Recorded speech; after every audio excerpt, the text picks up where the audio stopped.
दोस्तों यूपीएससी में आए हुए इस एक और प्रश्न को देख लेते हैं, काफ़ी बेहतरीन प्रश्न है और एग्जाम में आने की संभावना है। दोस्तों हड़प्पाई मोहरों के निर्माण में निम्नलिखित में से किस सामग्री का उपयोग किया था?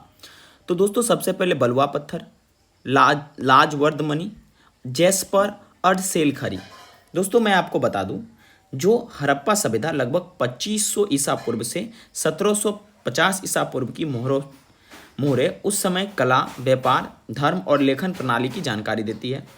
ये मोहरें मिट्टी और पत्थरों पर खुदाई करके बनाई जाती थी, यानी मिट्टी और पत्थर पर खुदाई किया जाता था।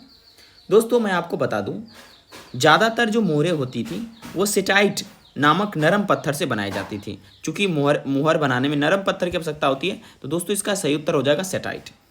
दोस्तों निर्माण की प्रक्रिया क्या थी? तो पहले सेटाइट को काटकर जो चाहिए वांछित आकार जो चाहिए उसमें ढाला जाता था।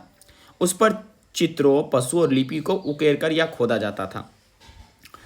फिर उसे ऊंचे तापमान पर पकाया जाता था, जिससे वो कठोर और टिकाऊ बन जाते थे। जैसे मान लीजिए एक प्रकार आप कह सकते हैं ढांचा तैयार करना, जैसे मूर्ति बनाते हैं ना आप लोग, तो उसमें ढांचा में क्या करते हैं, मिट्टी डाल देते तो मूर्ति का निकल जाता है ना, उसी तरह से। दोस्तों इसमें प्रमुख जो चिन्ह या चित्र थे, सार थे, एक श्रृंगी बैल था, हाथी, गेंडा और बाघ आदि के चित्र मिल जाते थे। और कुछ मुद्राओं में, कुछ मोहरों में तो पशुपति महादेव जो है योग मुद्रा में बैठे माने जाते थे। और दोस्तों ये ज़्यादातर समझ में आते नहीं थे। अब बात करते हैं दोस्तों, इसमें जो लाजवर्द मनी दिया गया ये भी काफ़ी इम्पोर्टेंट है।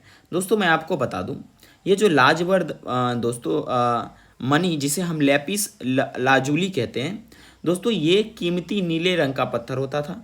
विशेषकर इसका उपयोग दोस्तों आभूषण बनाने में, सजावटी वस्तु बनाने में, ये सब में किया जाता था। क्लियर है दोस्तों? आई होप आपको ये चीज़ें समझ में आई होगी। दोस्तों खासकर कि ये जो लैपिस लाजोली थी, ये हड़प्पा के व्यापार, कला और संस्कृति को दर्शाता है ना। और गहने और सजावटी वस्तुओं के निर्माण में इसका जो बहुत ज़्यादा उपयोग किया जाता था। यह विदेशों से आयात किया जाता था, खासकर अफगानिस्तान से। ठीक है दोस्तों, तो आई होप आपको ये समझ में आया होगा। और दोस्तों हड़प्पा स्थल जैसे मोहनजोदारो, चन्हूदरो, लोथल आदि से लेपिस लाजोली की मोतियां और टुकड़े मिले हैं, यानी खासकर यहीं पर व्यापार होता होगा।